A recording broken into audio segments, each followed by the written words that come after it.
Assalamualaikum warahmatullahi wabarakatuh. Perkenalkan, nama saya Li Ajri Ridho Maulal Mawali dari kelas TII 2023, 3 digit NIM terakhir 304. Di sini saya akan membahas tentang sejarah komputer. Sejarah komputer berawal dari abad ke-19 ketika Charles Babbage mencoba untuk mendesain komputer mekanik yang bernama mesin analytical. Desain ini menjadi basis kerangka desain komputer sekarang.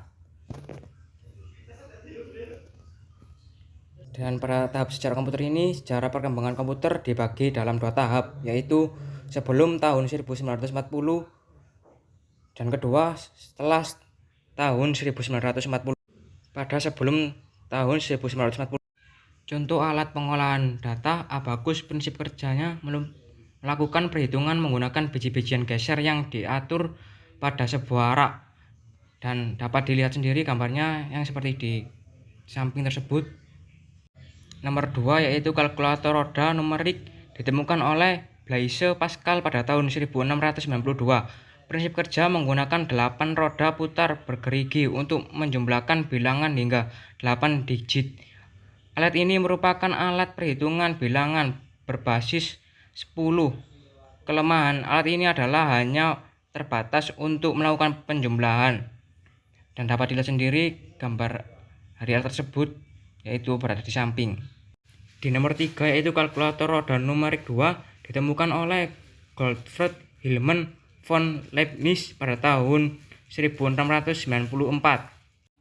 Nomor 4 yaitu kalkulator mekanik, ditemukan oleh Carles Xavier Thomas de Coulommiers. Prinsip kerja melakukan penjumlahan, pengurangan, perkalian, dan pembagian.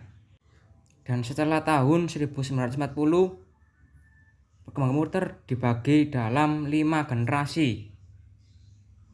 Dan setelah tahun 1940, generasi komputer dibagi menjadi 5, yaitu komputer generasi pertama, komputer generasi kedua, komputer generasi ketiga, dan komputer generasi keempat, dan komputer generasi kelima, yang mungkin saja sampai saat ini masih dalam pengembangan dan kita masih belum tahu.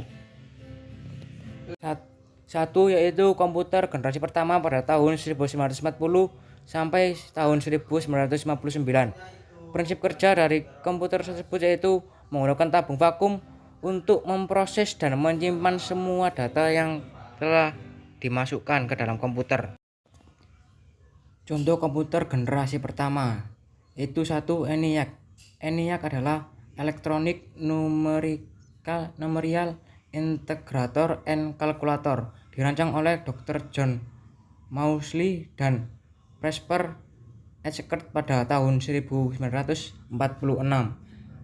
ENIAC yang dibuat atas kerjasama antara pemerintahan Amerika Serikat dan Universitas Pennsylvania terdiri dari 18.000 tabung vakum, 70.000 resistor, dan 5 juta titik solder. Komputer tersebut merupakan mesin yang sangat besar dan merupakan komputer serbaguna yang bekerja 1000 kali lebih cepat dibanding Mark I. Yang kedua yaitu EDVAC, Electronic Discrete Variable Automatic Computer. Penggunaan tabung vakum juga telah dikurangi di dalam perancangan komputer, di mana proses perhitungan menjadi lebih cepat dibandingkan ENIAC. EDVAC pada tahun 1945 dengan sebuah memori untuk menampung baik program ataupun data. Teknik ini memungkinkan komputer untuk berhenti pada suatu saat dan kemudian melanjutkan pekerjaannya kembali. Kunci utama arsitektur von Neumann adalah untuk unit pemroses sentral yang memungkinkan seluruh fungsi komputer untuk dikoordinasikan melalui satu sumber tunggal. Ketiga adalah EDSAC, Electronic Delay Storage Automatic Calculator, memperkenalkan penggunaan raksa merkuri dalam tabung untuk menyimpan data. Yang keempat yaitu UNIVAC 1 komputer. Pada tahun 1951, Dr. Mosley dan Eckert menciptakan UNIVAC 1. Universal Automatic Calculator, komputer pertama yang digunakan untuk memproses data perdagangan. UNIVAC yang dibuat oleh Remington Rand menjadi komputer komersial pertama yang memanfaatkan model arsitektur von Neumann tersebut. Baik Sensus Amerika Serikat maupun General Electric memiliki UNIVAC.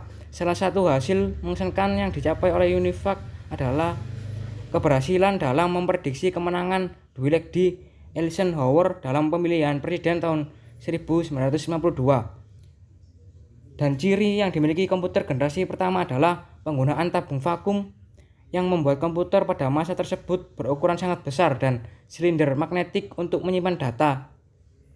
Selanjutnya yaitu komputer generasi kedua, yaitu pada tahun 1959 sampai 1964. Prinsip kerja pada tahun 1948, penemuan transistor sangat mempengaruhi perkembangan komputer. Transistor menggantikan tabung vakum di televisi, radio, dan komputer, dan mengakibatkan ukuran mesin-mesin elektrik berkurang drastis. Transistor mulai digunakan di dalam komputer mulai pada tahun 1956. Komputer generasi kedua menggantikan bahasa mesin dengan bahasa assembly. Berikut adalah contoh gambar dari komputer DEC PDP-8. Dan beberapa bahasa pemrograman mulai bermunculan pada saat itu. Bahasa pemrograman Common, Business, Oriented Language, COBOL, dan Formula Translator Fortran mulai umum digunakan. Bahasa pemrograman ini menggantikan kode mesin yang rumit dengan kata-kata, kalimat, dan formula matematika yang lebih mudah dipahami oleh manusia. Hal ini memudahkan seseorang untuk memprogram dan mengatur komputer. Berbagai macam karir baru bermunculan, pemrograman, analis sistem, dan ahli sistem komputer. Industri perangkat lunak juga mulai bermunculan dan berkembang pada masa komputer generasi kedua ini. Komputer generasi ketiga pada tahun 1964 sampai awal 80-an. Jack Kibble, seorang insinyur di Texas Instruments, mengembangkan sirkuit terintegrasi IC Integrated Circuit di tahun 1958. IC mengombinasikan 3 komponen elektronik dalam sebuah piring silikon kecil yang terbuat dari pasir kuarsa. Para ilmuwan kemudian berhasil memasukkan lebih banyak komponen-komponen ke dalam suatu chip tunggal yang disebut semikonduktor. Hasilnya komputer menjadi semakin kecil karena komponen-komponen dapat didapatkan dalam chip. Kemajuan komputer generasi ketiga lainnya adalah penggunaan sistem operasi operating system. Kemajuan operating system yang memungkinkan mesin untuk menjalankan berbagai program yang berbeda secara serentak dalam sebuah program utama yang memonitor dan mengkoordinasi memori komputer. Keempat itu komputer generasi keempat awal 80-an sampai sekarang. Tujuannya yaitu pengembangan menjadi lebih jelas, mengecilkan ukuran sirkuit dan komponen-komponen elektrik. Large Scale Integration (LSI) dapat memuat ratusan komponen dalam chip pada tahun 1980-an. Very Large Scale Integration (VLSI) membuat ribuan komponen dalam sebuah chip tunggal. Ultra Large Scale Integration (ULSI) meningkatkan jumlah tersebut menjadi jutaan. Hal tersebut juga meningkatkan daya kerja, efisiensi, dan keberadaan komputer. Chip Intel 4004 yang dibuat pada tahun 1971 membawa kemajuan pada IC dengan meletakkan seluruh komponen dari sebuah komputer, Central Processing Unit, memori, dan kendali input output dalam sebuah chip yang sangat kecil. Sebelumnya, IC dibuat untuk mengerjakan suatu tugas tertentu yang lebih spesifik. Berikut ini adalah contoh foto dari gambar IC yang digunakan pada komputer di tahun tersebut. Komputer generasi kelima atau masa depan. sistem yang mampu mengkoordinasikan banyak CPU untuk bekerja secara serempak. Kemajuan lain adalah teknologi superkonduktor yang memungkinkan aliran elektrik tanpa ada hambatan apapun, yang nantinya dapat mempercepat kecepatan informasi. Mendefinisikan komputer generasi kelima menjadi cukup sulit karena tahap ini masih sangat mudah.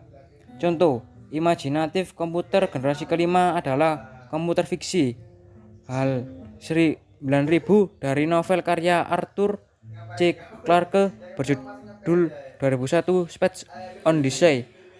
HAL menampilkan seluruh fungsi yang diinginkan dari sebuah komputer generasi kelima dengan kecerdasan buatan, artificial intelligence atau AI, hal yang dapat cukup memiliki nalar untuk melakukan percakapan dengan manusia, menggunakan masukan visual dan belajar. Walaupun mungkin realisasi HAL 1000 masih jauh dari kenyataan, banyak fungsi-fungsi yang dimiliki sudah terwujud. Beberapa komputer dapat menerima instruksi secara lisan dan maupun meniru nalar manusia. Kemampuan untuk menerjemahkan bahasa asing juga menjadi mungkin dan sangat mungkin. Fasilitas ini tampak sederhana, namun fasilitas tersebut menjadi jauh lebih rumit dari yang diduga ketika programmer menyadari bahwa pengertian manusia sangat bergantung pada konteks dan pengertian ketimbang sekadar menerjemahkan kata-kata secara langsung.